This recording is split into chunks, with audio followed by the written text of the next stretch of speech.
E aí, pessoal, eu gostaria de fazer a apresentação dos dois protagonistas dessa conversa que nós vamos assistir agora. Nós vamos começar com o Átila Roque, que é o chefe do escritório da Fundação Forte do Brasil, né? E ele tem um currículo bastante interessante e importante, né? Ele foi diretor executivo da Anistia Internacional do Brasil, né? Responsável por implantar estratégias sobre direitos humanos, né? No nosso país, né? Discussão importante até hoje, né? Atuou como diretor executivo do Instituto de Economia Social, né? Ele também realizou análise de advocacia de política nas áreas de orçamentos, políticas, na área de direitos humanos, né? Ele foi diretor executivo da Action International, né, em Washington, né, uma pessoa que tem, né, um grande currículo, né, também participou do Instituto Brasileiro de Análise Sociais, né, foi diretor de ONGs importantes no Brasil, como a Social Washington, né?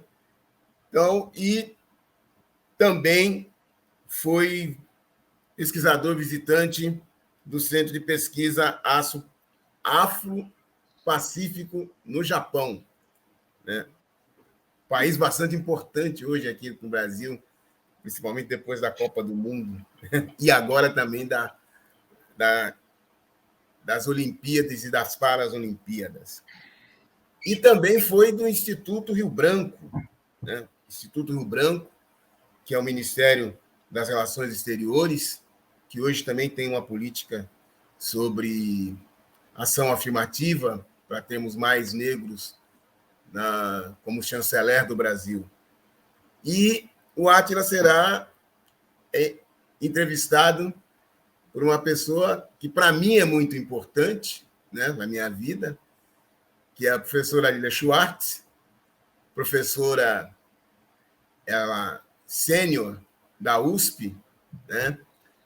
Ela é professora hoje nos Estados Unidos, né, como professora visitante, tem um currículo gigantesco, é proprietária da Companhia das Letras, tem o seu mestrado que fala sobre a questão das relações raciais nos jornais do século XVIII, né? 19, né? Do século XIX. Espetáculo não, e tem o Espetáculo das Raças, que é a tese de doutorado dela, tem a livre docência dela, As Barbas do Imperador, e tem vários outros livros, né, publicados, prêmios e mais prêmios, e, dentre outras coisas, foi a minha orientadora do mestrado e do doutorado, né? Além de ter sido minha professora na graduação, né? De qual eu tenho grande orgulho. E eu queria, antes de passar para vocês, dizer que eu estou assim, muito emocionado, porque é a minha primeira interação, infelizmente, virtual, mas para mim é válida, com a Lília Schwartz. Eu aguardei demais, falei muito, comentei para as pessoas, de que precisaria acontecer esse encontro, Batista-Lília, né? E eu estou muito emocionado. Problemas da internet piorou mais a minha emoção ainda, né? Então, eu vou passar agora para a Lília, para ela começar esse papo. Eu estarei aqui me deliciando com a conversa de vocês dois. É isso. Bom, Batista, que emoção, né? Ser apresentado dessa maneira. Mas também a emoção estar aqui contigo e com o Átila, dois amigos e duas influências muito fortes, né? Pessoas que me fazem pensar, que me fazem questionar a minha própria branquitude, né? E pessoas que, sobretudo, são abertas ao diálogo, que é muito importante nesse momento que a gente vive. Bom, o Átila, com quem eu vou aqui conversar, ele é colega nosso, né? Ele é formado em Ciências Políticas pelo IPERJ, então ele tem essa posição muito importante para nós aqui na Ampox, né? Porque, ao mesmo tempo que tem imensa experiência com o terceiro setor, né? Ele tem janela aí, quilometragem na área de ciência política, num instituto super importante como o IUPERJ. Então, nós vamos conversar um pouco nessas áreas, sobretudo nesse momento tão difícil para o Brasil, né, que a educação, a pesquisa têm sido tão sucateados, né, então acho que a gente pode navegar um pouco nesse mar, né, que é um mar, sem dúvida, revolto, né, nesse contexto em que nós vivemos. Não sem antes agradecer mais uma vez ao Batista que me pegou, né? Ele não costuma me pegar, mas pegou ao ar e ao vivo, vejam só. E o Átila, tendo o Átila como testemunha. Então vamos lá, Átila, só para a gente.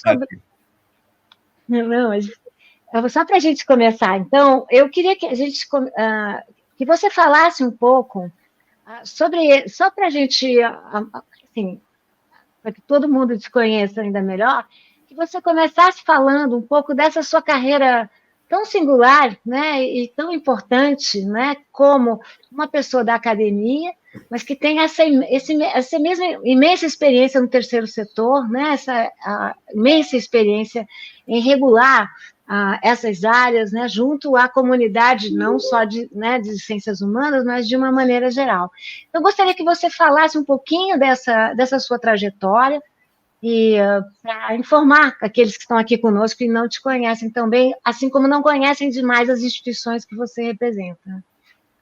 Obrigado, Lili. Obrigado, Batista. Fiquei bastante honrado, me sinto bastante honrado de estar nesse encontro, né, tão importante, Batista e Lili, nesse momento, de estar entre historiadores e cientistas políticos, né, porque a minha formação de base é História, né, na UFRJ, e depois a pós-graduação em Ciência Política. Agora, tudo isso, a lista longa que o Batista apresentou no início, isso aconteceu ao longo de quase 40 anos, né? 30 e poucos anos. Então, não é tão extraordinária assim, considerando o tempo. E ela de certa maneira, talvez são as marcas, né? São as marcas de uma trajetória que combinou muito de desejo, vontade, mas combinou muito também de sorte, de acaso, de certa medida. Porque ela, em parte, foi escolha, né, vocação, em parte foi consequência das circunstâncias, que me abriram algumas portas e fechavam outras, né? Eu, inicialmente, minha meta era fazer... Eu sou daquela geração, nós, né, Lili, somos daquela geração que pegou os resquícios do período mais duro da ditadura, mas vivemos nossa formação adulta, profissional, já no contexto de democratização. Então, a gente é muito marcado por essa transição e também pelos debates, pelas conversas que aconteciam no marco dessa transição. Eu, como um adolescente, um menino que vinha da zona norte do Rio de Janeiro, né, passei até o início da minha vida adulta morando em Bento Ribeiro, Praça Seca, Jacarepaguá, para quem conhece o Rio de Janeiro, né, são áreas mais distantes do centro, sendo também um menino negro numa família multirracial, né, pai branco, assim, eu vivi também o encontro com a minha própria identidade nesse contexto. Eu acho que tem que... Isso, pronto. Isso. Vivi essa própria descoberta sobre o que eu era, o que eu queria, nesse momento em que, de certa maneira, o Brasil também estava fazendo essas perguntas. Por isso que eu digo, é vontade e é acaso, porque a minha meta era, a partir de um certo momento, era virar um pesquisador, um acadêmico, um professor, uma pessoa que faria história e faria disso a minha vida. Por alguns acidentes de percurso, eu tive que adaptar isso, e inclusive o IUPERJ, nesse momento, que é um lugar que eu tenho profunda gratidão por tudo que me trouxe de aprendizado, de convívio, de relação com os professores, naquele momento foi uma escolha quase que pragmática, né? Porque aconteceu que meu pai morreu de forma inesperada, não vou entrar em detalhes aqui, e eu tive que rapidamente encontrar uma âncora, um lugar que me garantisse o mínimo de condições para continuar na área das ciências sociais. E o UPERJ apareceu naquele momento como aquele lugar que tinha excelência e tinha uma bolsa, né, para quem passasse, para quem entrasse. Então, foi o primeiro desvio de rota. Na mesma busca pela sobrevivência, ainda que a minha meta fosse pesquisa acadêmica e virar professor universitário, eu consegui uma oferta de trabalho no IBASE, né, naquela ocasião, dirigido pelo Betinho, Herbert de Souza, para fazer uns trabalhos lá. E, bom, e foi assim que o meu pé entrou no chamado terceiro setor e acabou nunca mais saindo, porque eu encontrei nesse lugar, em particular, o IBASE, um ponto de uma plataforma onde eu podia, de certa maneira, exercer minhas duas vocações. Né? Uma é a vocação para a política, de novo, eu estava naquela transição para a democracia, movimento estudantil muito intenso, eu muito interessado em participar. Então, eu tinha uma vocação para a política, mas nenhuma vocação para a política partidária. Então, eu não via como fazer política dentro de partido. Ao mesmo tempo, eu tinha uma vocação de pesquisa acadêmica que tinha, naquele momento, frustrada pelos acidentes da vida. Só que eu olho, de repente, me vejo naquele lugar, né, numa ONG, no IBASE, e descubro um espaço onde eu podia fazer as duas coisas. Descubro um espaço onde eu poderia exercer um pouco a minha vocação para a vida pública, para o debate, para interferir nas conversas que estavam acontecendo naquele momento, ao mesmo tempo um espaço que valorizava, né, a pesquisa, valorizava o estudo, estava desenvolvendo uma interação importante com a universidade, com os institutos de pesquisa. Aí, bom, uma vez botado o pé nessa estrada, eu fui percorrendo vários momentos, e aí eu acabo sendo uma pessoa, eu costumo dizer, né, eu sou um jovem dinossauro. Né? Eu acabei estando em muitos lugares muito marcantes desse espaço. Né? E agora estou como diretor de uma grande fundação, pela primeira vez, inclusive. Então, você está muito seco. Você, como você terminou dizendo, agora você é o diretor de uma fundação, de uma grande fundação estrangeira, a Fundação Ford, e num momento, né, que o Brasil passa por grandes cortes na educação e na educação superior. No momento que nós conversamos também, estamos nessa crise, né, da CAPES, né, ou seja, com toda com as atividades de avaliação suspensas, né, atividades fundamentais para as ciências, enfim, para a ciência no Brasil de uma forma geral. Você tem visto, né, nesse local onde você agora você tem sentido um aumento da pressão? Como que você tem avaliado desse lugar tão especial, né? Eu sempre penso que toda grande questão tem muitas janelas, né? Então vamos combinar que você está numa janela estratégica, né? Você tem visto mudar a pressão? Você tem avaliado alguns sinais novos, né? Em relação ao contexto em que nós vivemos no momento no Brasil? Eu acho que o contexto que a gente vive, do lugar onde eu estou, ele me coloca muito em contato com um sentimento de grande incerteza e, ao mesmo tempo, uma profunda resiliência, capacidade de resistência ao que parece ser um projeto, né, de destruição, né, de destruição daquilo que a gente foi capaz de construir do ponto de vista de criar uma base própria de pensamento, criar uma base própria de pesquisa, que nos dá muito reconhecimento no mundo. Né? É preciso que se diga que o Brasil, no marco das suas ciências humanas, sociais e outras até, construiu, a partir das universidades, a partir dos espaços de pesquisa, uma grande reputação. Né? E uma reputação que parece incomodar, né, um certo setor no Brasil que quer nos trazer de volta para uma perspectiva de dependência e de submissão. Na fundação, eu me sinto muito privilegiado e, ao mesmo tempo, muito desafiado, porque eu estou numa fundação, estou na Fundação Ford, agora vai completar 5 anos, mas que tem já 60 anos de Brasil, completa 60 anos no ano que vem, e que sempre, em diferentes momentos, em diferentes contextos, nunca deixou de apoiar, talvez, 2 grandes eixos, né? A Fundação sempre teve 2 grandes eixos de apoio.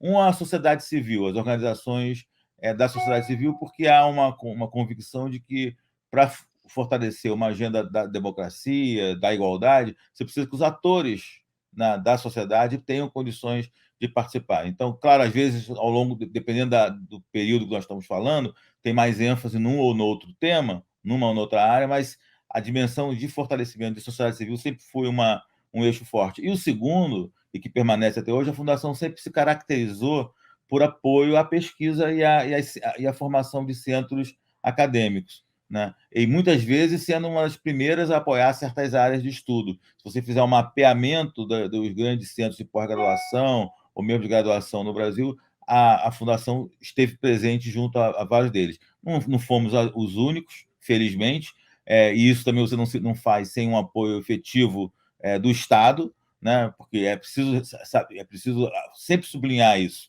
né? Fundações privadas jamais serão capazes de substituir o lugar que o Estado deve cumprir no apoio à pesquisa e o esforço da ciência. Mas eu me sinto muito desafiado de estar, nesse momento, em que está havendo esse esforço que parece ser tão intencional de destruição, estar no lugar que possa se somar, né, no esforço de resistência e sustentação.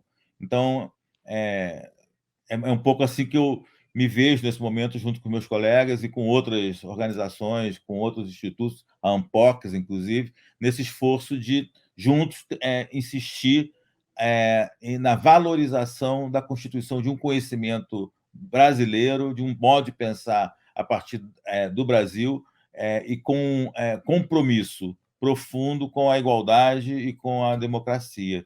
Eu acho que essas são coisas que hoje precisam ser sublinhadas, porque não é óbvio, né? Não é óbvio.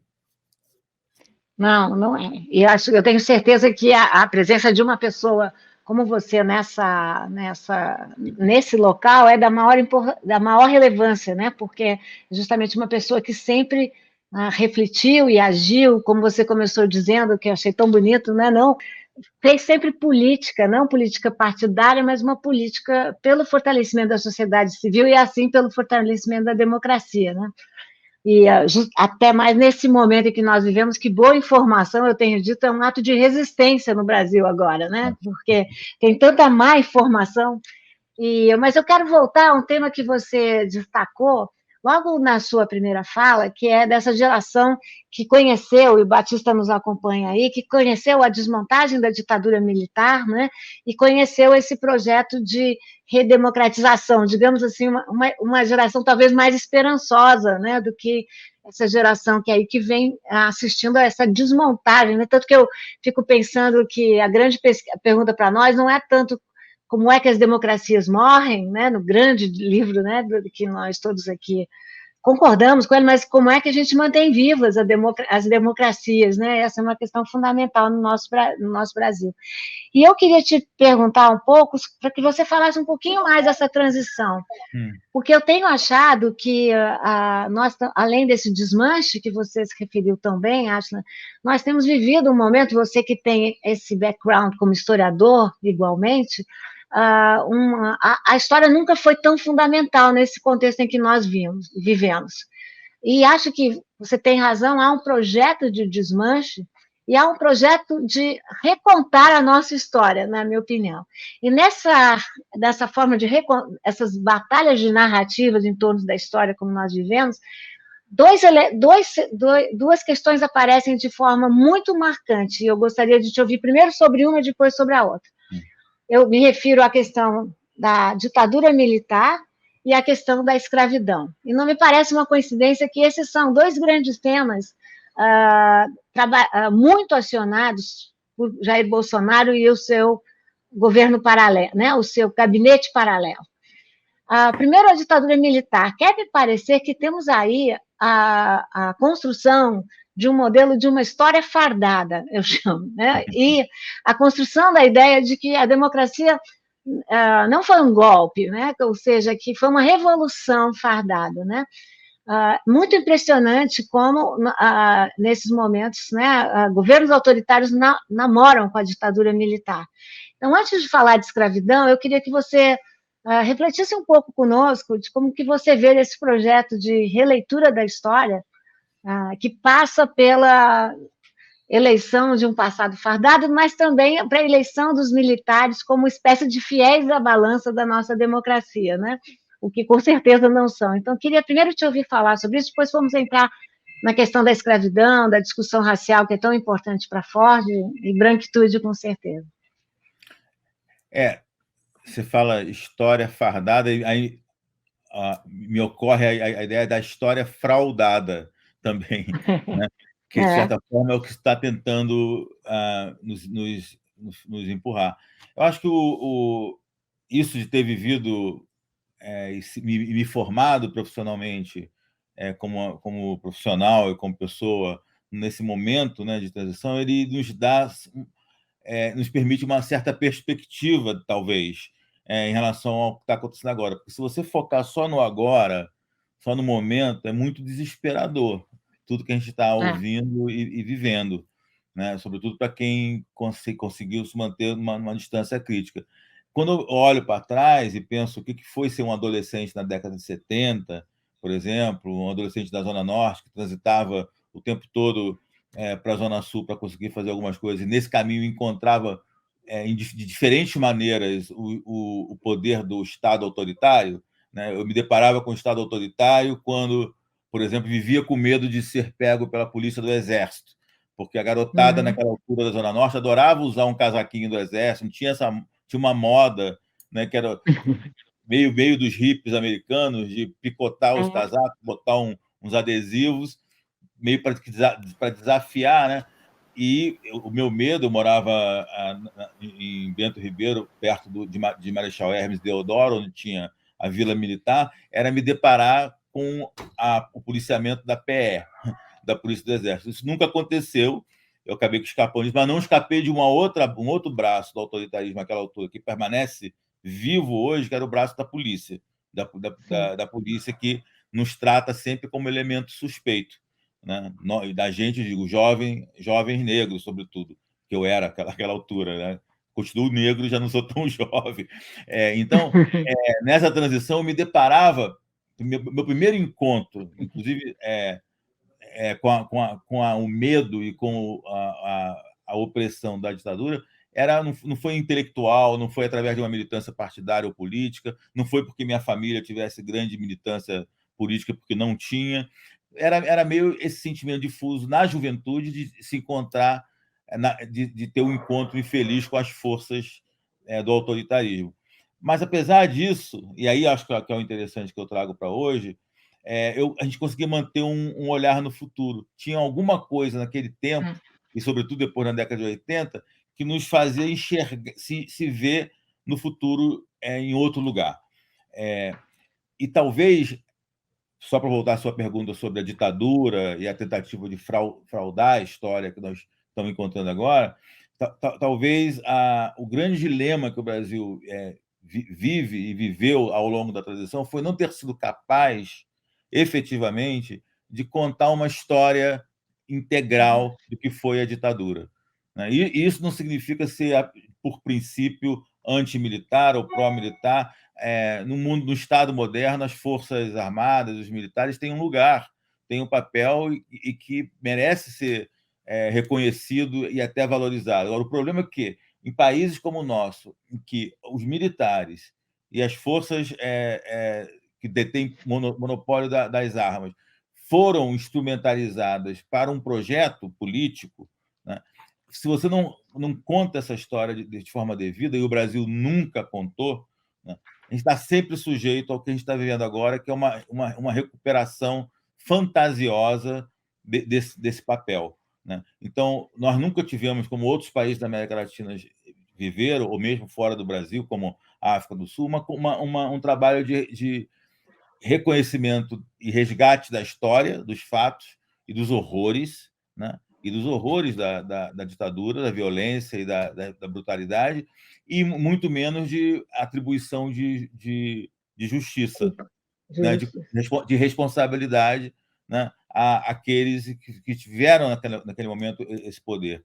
Isso é muito duro, porque eu acho que talvez seja um ponto na nossa transição que ficou pendente. E, por ficar pendente, agora volta a nos assombrar, né?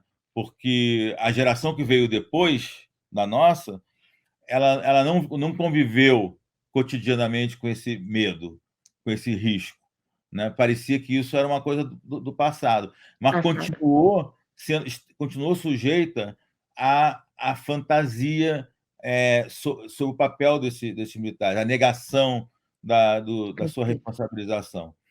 E aí, de certa maneira, é nesse ponto que nós estamos agora, né? Como que a gente contrapõe a uma narrativa fantasiosa, fraudulenta, do papel e do lugar dos militares e da ditadura, sem ter sem poder se ancorar num processo profundo de revisão e apresentação dessa história. É verdade que a gente teve a comissão, na verdade, mas muito tardiamente, né? Foi já em 2010 ou 11. Não, mais tarde até. Mais tarde foi até, já né? no governo Dilma, lembra? Já era Dilma. Claro, foi pleno governo 2015 e 2016. Né? É verdade. O tempo já... É. Então, tivemos uma comissão, na verdade, tempo muito tardia e que não trouxe nenhuma consequência efetiva do ponto de vista do Estado, né, de fazer alguma coisa com o que se levantou. Então, seguimos com esse pêndulo, né, sobre as nossas cabeças. Não, perfeito, Átila. Fico até pensando, como escreveu a Toni Morrison, eu adoro o romance Amada, né, o Beloved, em que ela conta a história da Casa 451, que viviam 3 mulheres. E ela logo diz, então não estou dando spoiler, né, que 2 delas eram reais e a outra era um fantasma. Todas elas viviam na época da secessão, né, do final da Guerra de Secessão, viviam aquela sociedade sem rumo. E a Toni Morrison diz, né, viviam 3 mulheres na casa 451, 2 reais e um fantasma, mas a fantasma era a única que era real. Né? Então, eu penso que é exatamente isso que a Átila falou tão brilhantemente, né? De nós vivemos com esse fantasma, né, por sobre nós. Falando em fantasmas, eu acho que outra área, né, que tem sido muito atacada por essa, que se diz uma historiografia, mas não é a historiografia, é uma historiografia como bula de remédio, né, que já vem com seu final. Outra área que vira e mexe nós volta, né, é muito impressionante, né, nós somos o país que recebeu quase a metade dos 12 milhões de escravizadas que saíram compulsoriamente do seu país. Fomos o último país a abolir a escravidão mercantil, também tivemos escravizados e escravizadas em todo o território, de forma que a escravidão condicionou a nossa corporalidade, a nossa linguagem, e mesmo assim vira e mexe, vem alguém que tenta amainar a situação, né? Ou seja, tenta dizer que a escravidão não foi tão ruim assim, que existiram sinais negros, né? Num artigo, uma coluna nefasta do Nair Locke, mas nós não queremos dar escada para ele, ou que os africanos já se escravizaram. Não queria te perguntar, e aí depois chegamos na questão racial, né? Mas escravidão, né? Átila, que é um tema que vocês abordam tanto, né? E é uma questão forte para a Fundação Ford, não só a escravidão, mas a questão racial mais contemporaneamente, e também é um grande fantasma da sociedade brasileira, né? Ou seja, como se a sociedade brasileira não pudesse falar de políticas de reparação. Como estudioso, né? Como é que você vê essa questão? Né? Há comparação? São os nossos 2 grandes fantasmas, né? Enfim. Eu acho como assim, você vê? Acho que você toca num ponto daqueles que está na base, no fundamento do que somos como sociedade, e que a ideia do Amada, da Toni Morrison, é perfeita, porque ao mesmo tempo é como se fosse um fantasma que a gente tenta negar que está do lado real atuando o tempo todo. O Brasil se especializou em negar, né? Em negar essa herança, né? Primeiro a herança mesmo do lugar da escravidão, e sobretudo das pessoas escravizadas, na construção do que nós somos como nação, né? Em todos os sentidos, né? Você não passa impune por mais de 3 séculos de escravidão, onde recebeu, como você disse, né, Lilian, quase a metade de todo o total de pessoas raptadas, escravizadas, que veio para as Américas, ficou aqui. Então, é uma marca muito profunda. E também uma marca que se desdobra depois com um processo de abolição, né, com um processo de encerramento da escravidão, que foi muito foi muito perverso na não inclusão dessa população. E, para isso, trabalhou muito com a ideologia racista, com uma ideia de progresso e de civilização ancorada na visão europeia, branca, e tudo para manter essa parcela gigante da população sem acesso aos bens. Então, eu acho que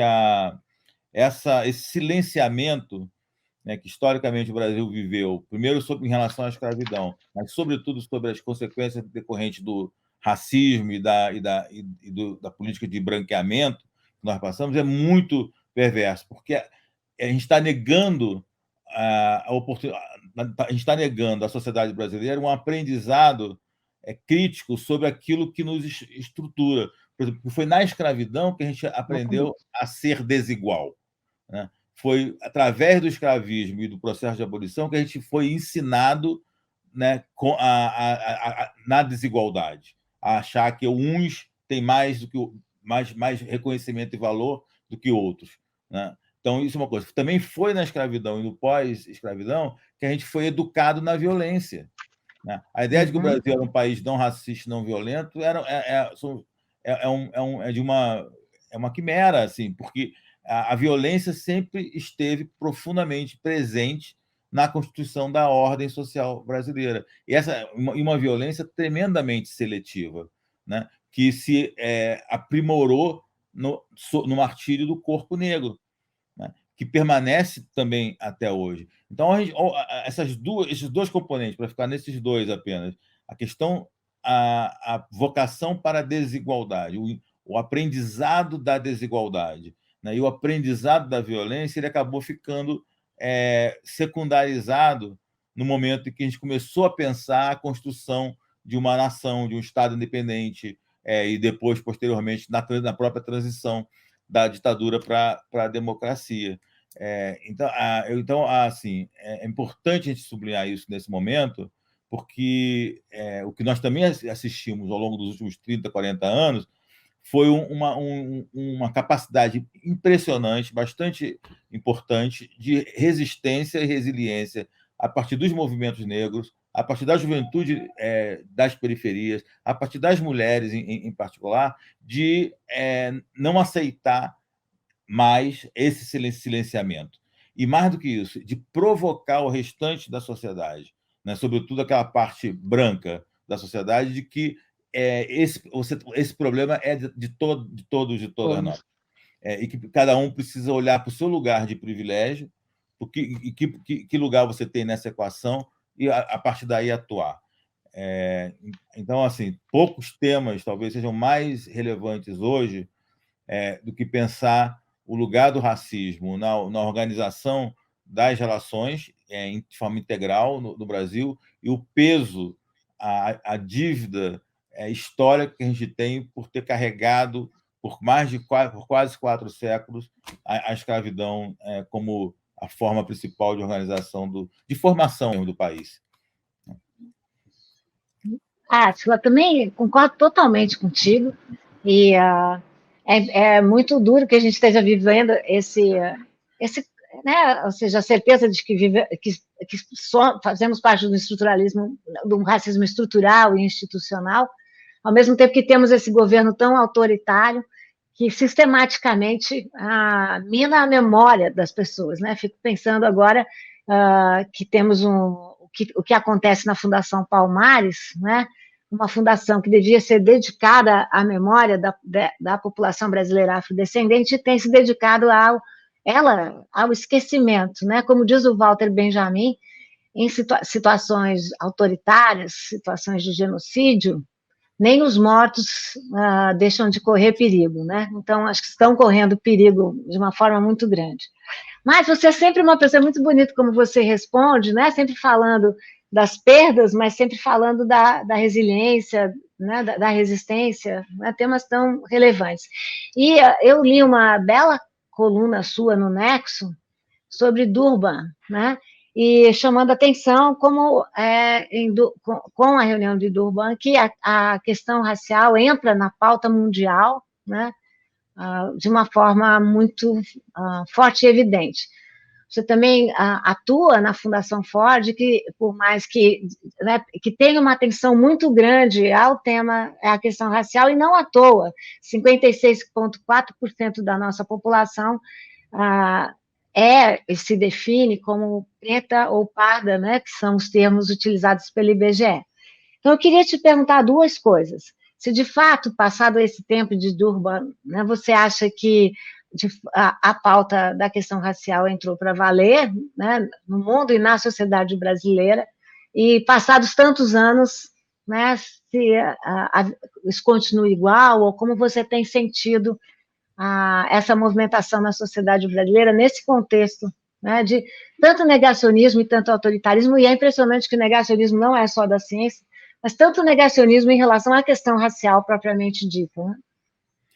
É interessante você tocar em Durban no momento que completam 20 anos, né, da conferência, porque talvez, sem dúvida nenhuma, Durban e o processo de Durban foi um marco no Brasil, né? Foi um marco em que permitiu, talvez, o primeiro posicionamento aberto, claro, do governo àquela altura, em se comprometer com a agenda da reparação de uma maneira ampla, com a agenda de que precisava incorporar nas suas políticas um componente de promoção da igualdade racial e de saldar uma dívida decorrente do racismo.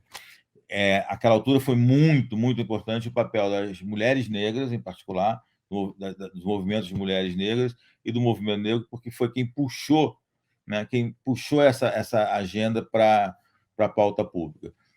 Durban é mais complexo como fenômeno global, né, porque não dá para esquecer que também o cenário de Durban, né, a uma certa altura, foi apropriado por umas visões também muito extremas e fundamentalistas em relação a essa discussão.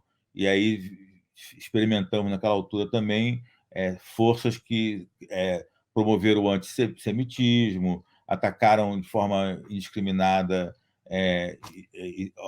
os judeus, etc., que merece que a gente também fique atento para não perder de vista que essa discussão ela também abre espaço para fundamentalismos e extremismos dos dois lados, às vezes. Né? Eu costumo focar muito no Brasil, no caso de Durban, porque no caso do Brasil é isso. Ela foi uma plataforma efetiva de visibilização e avanço na agenda racial, e para o mundo, acho que foi um momento que talvez fosse um anúncio do que nós estamos vivendo hoje, um anúncio para a importância que a agenda racial precisa adquirir se você quer efetivamente pensar a igualdade como um valor que se instaure, né, no mundo de hoje. Né? Então, acho que sim, nesse sentido, na Fundação, e sobretudo na Fundação aqui no Brasil, a agenda que a gente chama de justiça racial, ela é uma agenda muito central, porque é a partir dela que você pode estabelecer um parâmetro para analisar e para pensar as desigualdades e como promover a igualdade. E no Brasil, mais do que qualquer outro lugar, isso é absolutamente central. Muito bom. Bom, falando em o que é absolutamente central, né, durante muito tempo no Brasil, nós sabemos, diria no mundo também, né, a as elites intelectuais brancas, nas quais eu me coloco, achavam que tinham também o direito de analisar a todos, né? Ao outro, a todos e tudo mais. E muito interessante a gente pensar que dentro dos silenciamentos que você tanto destacou, Átila, houve um grande silenciamento que é a posição da branquitude, né? Eu sempre cito o sermão do Vieira, em que ele fala de que onde há o pássaro, há a sombra, né? E muito impressionante como você teve um silenciamento, mas no sentido oposto em relação à branquitude, porque a norma não precisa ser nomeada, né? Ela já é a norma, então ela não precisa ser nomeada. E essa é quase um panóptico, né? Ou seja, porque a norma está lá em todos os lugares, a norma branca, e sequer precisamos falar dela, né? E você escreveu também um outro artigo sobre a questão da branquitude e sobre esse pacto de silêncio que estrutura a sociedade brasileira.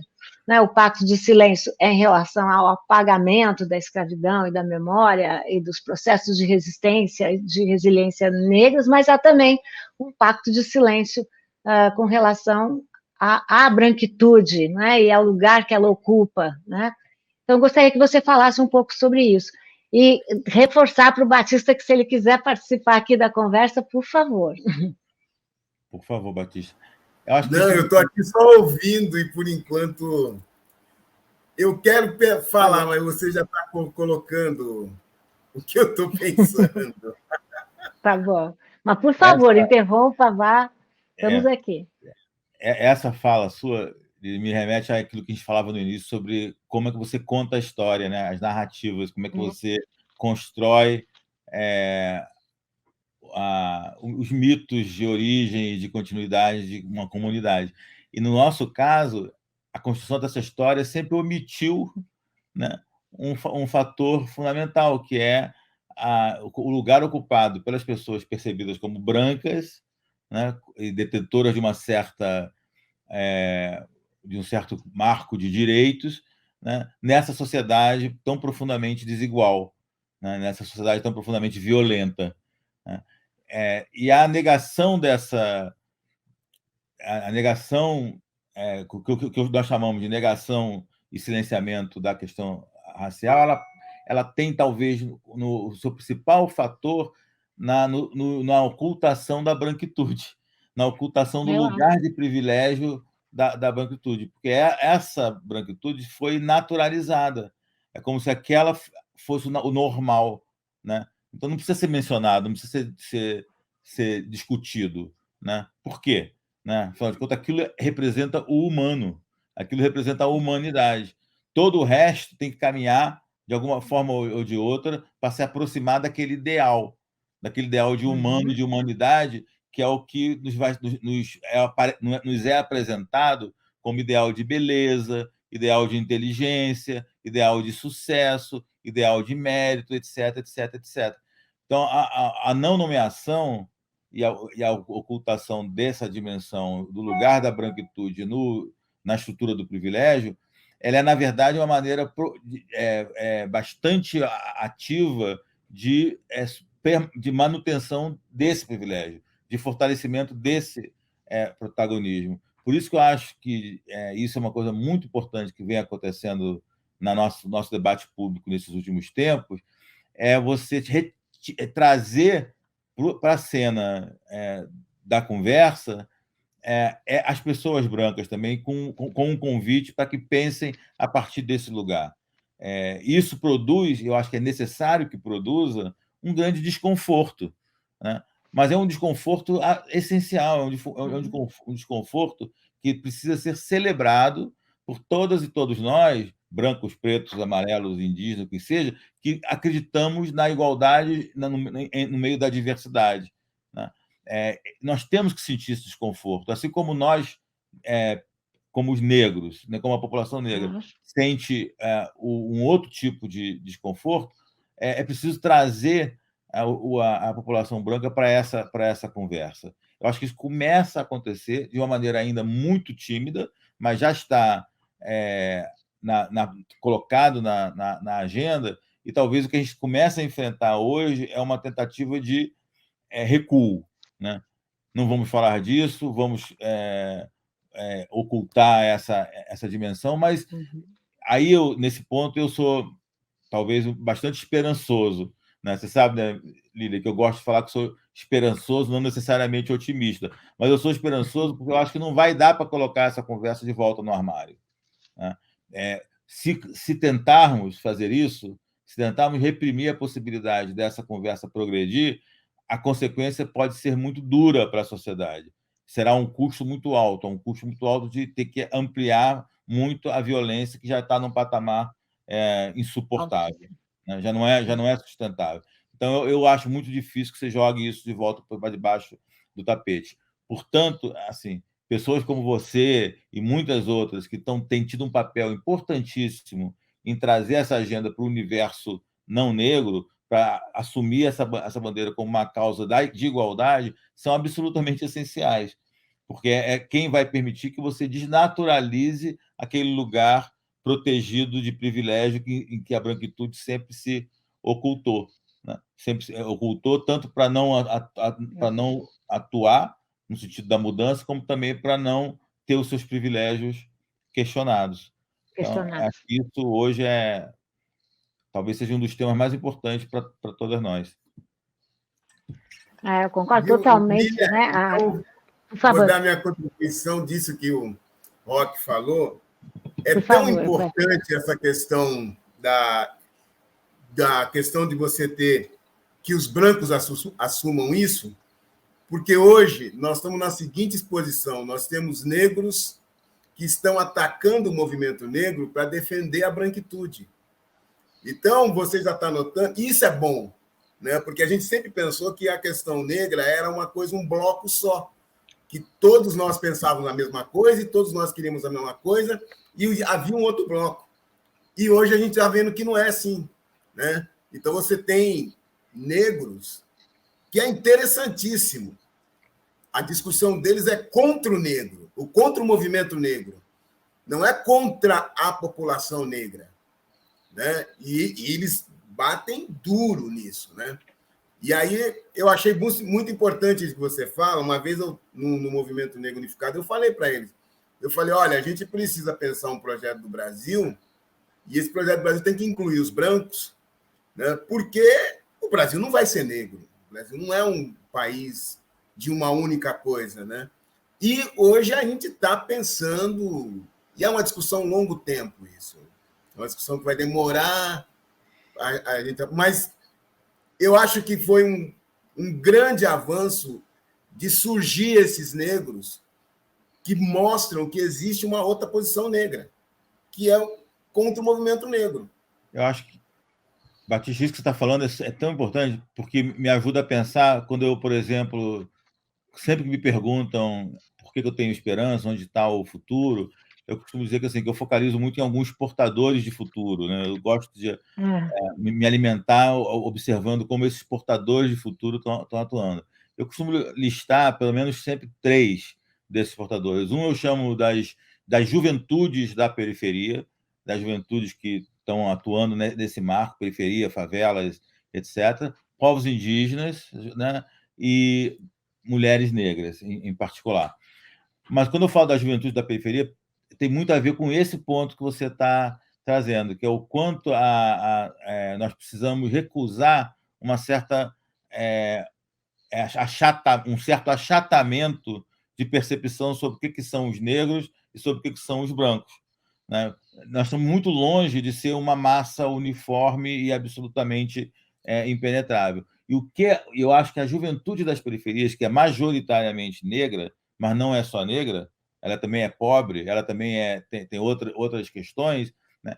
Ao trazer as questões a partir do território e da vida delas, elas também estão colocando em questão, estão ajudando a renovar o próprio pensamento do movimento negro. Né?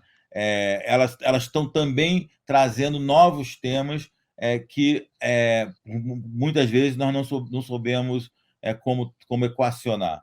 Então, eu estou observando isso como um processo riquíssimo de transformação do próprio debate sobre racismo e justiça racial e o lugar dos diferentes atores nessa conversa. Eu aprendo muito né, quando eu vejo essa juventude de periferia, em particular, trazer a agenda, colocar a agenda da justiça racial e do racismo no centro, sem excluir, de maneira alguma, as demais dimensões da exclusão social, né? É claro que a pobreza e a marca da miséria também favorece a exclusão e a discriminação.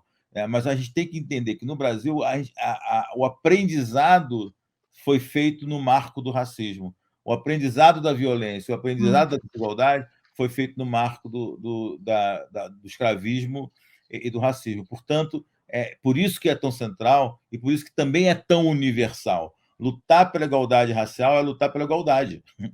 Não tem outra maneira. Num país como o Brasil, a luta antirracista é uma luta por igualdade, para todas as pessoas, não só para os negros. Se não for assim, não será, porque é assim que as desigualdades se estruturaram e se organizaram nesse país. Exatamente. É assim que elas se estruturaram. Então, se não for por esse caminho, ela não será. Permaneceremos desiguais, tanto negros quanto brancos pobres, jogados na exclusão, relegados à exclusão. Concordo totalmente. Eu tenho uma frase semelhante à sua, gostei muito você dizer que eu sou esperançoso, mas não necessariamente otimista. Eu digo que eu sou pessimista no varejo e otimista no atacado, né? Também. E eu incluiria dentro das minhas... Eu ia mesmo te perguntar, porque esse é um texto seu maravilhoso, né? Que você fala do caminho de esperança nas jovens gerações e nos novos agentes, e eu destacaria, como você destaca nesse artigo, além dos jovens de periferia, dos povos indígenas e das mulheres negras, as pessoas LGBTQI+, né, que tem também tensionado, Batista falou também, né, tem também tensionado esses blocos tão uniformes, né, que é certo que a branquitude tem sido, como diz a artista Jota, muito autoindulgente, né, é certo que a branquitude tem essa normalidade classificatória, um certo conforto ontológico, né, mas é certo também que não são blocos uniformes, né? E se nós cairmos na linguagem da dicotomia também não vai nos ajudar, né? A gente tem aqui um caminho andado, mas temos ainda alguns minutos, né? Eu queria perguntar a você e ao Batista também uma questão bastante direta e projetiva, já que falamos tanto de passado e de futuro também. A Unpox, ela tem aí um programa forte para pensar nos grandes desafios de 2022, né? Em 2022 teremos a avaliação da política de cotas, né? Muita gente diz que o terreno já está ganho, eu não tenho tanta certeza, né? E acho que a política de cotas, junto com o Durban, é uma política que, na minha opinião, veio para mostrar que não tem volta, né? Não tem outro ponto zero, né? Teremos a centenário da semana de 22, né? E é preciso que eu que falo aqui de São Paulo, né? Que a gente chame a atenção que a semana foi em São Paulo, mas não uma semana de São Paulo. Teremos eleições, teremos bicentenário da independência brasileira, e está na hora de a gente perguntar que independência nós queremos celebrar, uma independência tão branca, tão europeia, tão masculina também. E teremos eleições, né? E Copa do Mundo, e centenário da morte de Lima Barreto, ou seja, um ano puxado. Eu queria perguntar para vocês dois, né? Já que essa é uma agenda que a Unpox vai querer refletir, quais são as projeções de vocês para 22? Então, começo para o Batista e depois passo para o Átila. O que vocês estão pensando? Olha, a Associação Brasileira de Pesquisadores Negros, ela está discutindo muito essa questão das cotas, né? Parece-me que o Congresso prorrogou para 32. Eu ouvi essa notícia, né? Mas a gente tem, na verdade, a posição que eu tenho, e aí eu não vou dizer que é uma posição do movimento negro, é que a gente tem avançado muito, né? Agora, acontece que eu acho que essa discussão da tal do racismo estrutural que foi posto para a gente, né? Ele pelo menos começou a mostrar a complexidade, né? Então, eu estou numa discussão muito profunda e ela já vem de antes, né? De dizer o seguinte, olha, o que o movimento negro precisa agora é de começar a montar um projeto de país. A gente precisa dizer que país nós queremos. E esse país ele vai ter que ser amplo. O grande problema, eu estava numa mesa semana passada de um colega, o Juarez Tadeu, que é da Unesp e tal, né? Que aí alguém perguntou para ele assim, não foi do André, não foi dele não, desculpa, foi do Walter Silvério. Alguém perguntou para ele, como é que está a questão racial na África? E ele respondeu, olha, na África não tem a questão negra. Na África tem as questões étnicas, tem as questões sociais. Porque não tem sentido você falar em movimento negro na África, porque a África é negra. Né? E aí, o que acontece? No Brasil, a gente vai ter que discutir muito isso, Lino. Por exemplo, a questão de cotas. Nós estamos discutindo agora um problema sério, questão da fraude. Agora, o que é a fraude? Você diz assim, que uma pessoa se diz parda, e aí a gente vai julgar se ela é parda ou não. Né? E aí fica uma coisa muito resolvida, porque a gente vai dizer assim, olha, você é parda, mas você não é tão parda para ser discriminado, então você não merece a bolsa. E aí eu falo, ótimo isso daí. Nessa posição está dando o seguinte, como é que você sustenta de que pretos e pardos são negros? Né? E é uma discussão complicadíssima para o Brasil. Eu me lembro da nossa graduação, que você colocava muito, e hoje defendo muito, que é a questão do que o Lévi-Strauss falou, né? Para resolver numa sociedade onde você tem negros de um lado, no extremo, branco do outro, é quem desestabiliza, que é o tal do pardo. Você está entendendo? Que desestabiliza demais. E o movimento vai ter que encarar isso. Nós estamos discutindo.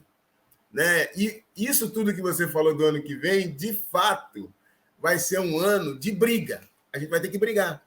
Porque a gente vai festejar a independência, mas não do mesmo jeito que se festejou os 500 anos do Brasil. Nos 500 anos do Brasil, os negros e os índios apanharam.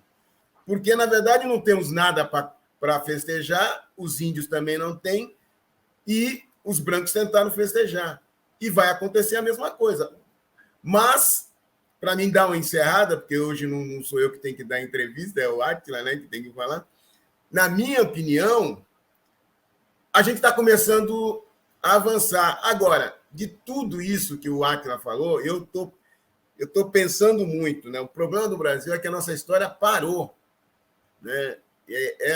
O que é o Brasil? A nossa independência foi feita por um português, a escravidão, a república veio por monarquistas, e depois do golpe, depois de 64, a gente anistiou os torturadores, e hoje um defensor dos torturadores está no poder.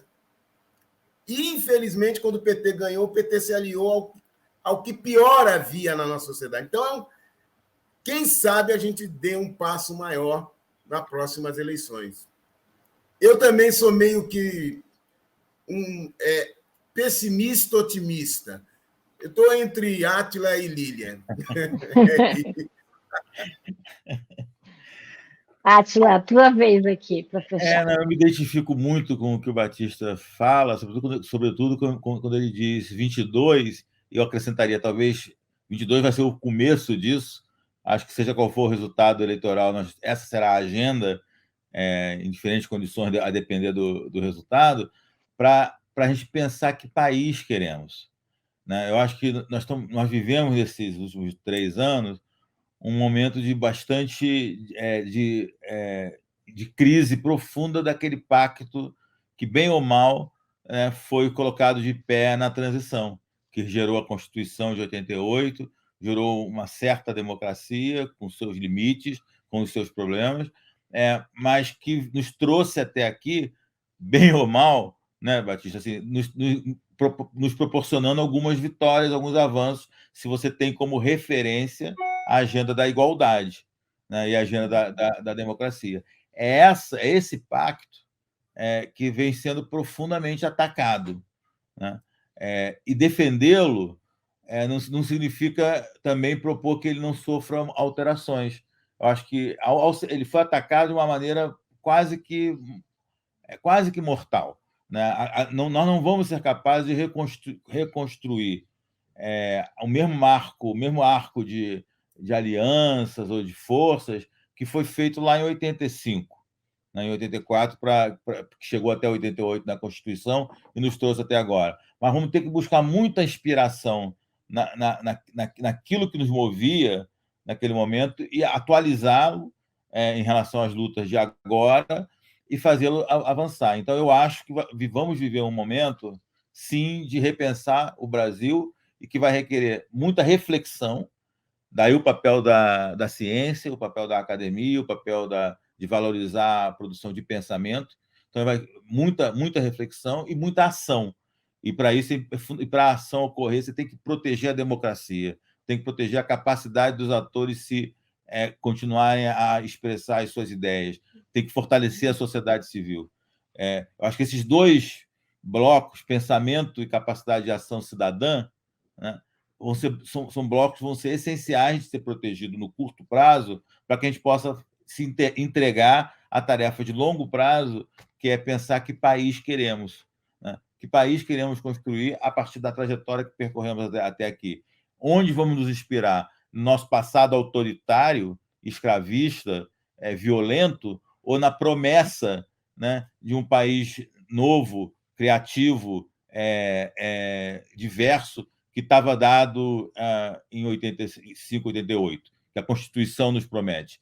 E é muito interessante que esse ano de 22 seja um ano de tantas efemérides. Né? Quando a Lília estava listando, eu falei, nossa senhora, tem isso tudo pela frente? E entre elas a semana de 22, né? Que traz também para a discussão o lugar da cultura, da arte, da criatividade, da capacidade humana de reimaginar o mundo, se reimaginar no mundo. Acho que tudo isso a semana de 22 provoca e repensar o que significa celebrar 22, a Semana de Arte Moderna de 22, nesse momento. O que isso vai, 100 anos depois, o que isso provoca? Quem são os verdadeiros modernistas atualmente? Né? Quem são os modernistas e quem não é? Então, acho que isso é muito interessante. Então, só para reforçar o que o Batista dizia sobre pensar o país, né? Eu acho que é nisso que estaremos ano que vem e os próximos. Bom, eu vou ser obrigada a encerrar essa conversa tão bacana, né? Eu tenho me perguntado muito qual é a cor do modernismo em 2022, que também é uma pergunta boa da gente fazer, né? Ou seja, quando a gente fala que país é esse que nós vamos passar. O objetivo dessa conversa, acho que foi plenamente cumprido, né? Eu agradeço demais a presença do João, a presença do Átila, apesar que é o João que vai ter que terminar, mas eu vou agradecer, depois ele termina, porque a conversa foi muito boa e o Átila, eu faço muita questão dessa presença dele como um intelectual e como um intérprete e como uma pessoa que pensa política, né? Como vocês viram, né? Um pensador da nossa política e de uma forma muito, vou repetir a fala dele, uma forma muito esperançosa, mas não otimista, que é o que nós precisamos, né? A crise é feia, a crise é única, na minha opinião, mas a gente tem esperança, né? A gente guarda a esperança e concordo com Átila, concordo com Batista. Eu acho que é melhor em 22 a gente lembrar não daquele passado escravocrata, né? Do nosso passado militar, mas o passado de 88, que foi pelo menos uma tentativa de repactuar o país, né? Pactos são assim, como disse o Batista, né? A gente vai repactuando a todo dia. Já passamos do nosso horário, mas não sei se o Batista quer fechar, então, os trabalhos, também o Átila, se quiserem, deixo com vocês e a gente encerra. Eu só quero agradecer. Obrigado pela oportunidade. É sempre um desafio, um prazer enorme conversar com a Lília e hoje, com a presença do Batista, foi mais estimulante. É muito bom começar o dia assim. Obrigado pela oportunidade. Eu também queria agradecer e encerrar falando que não só foi uma grande honra, né, você ouvir e aprender muita coisa, né?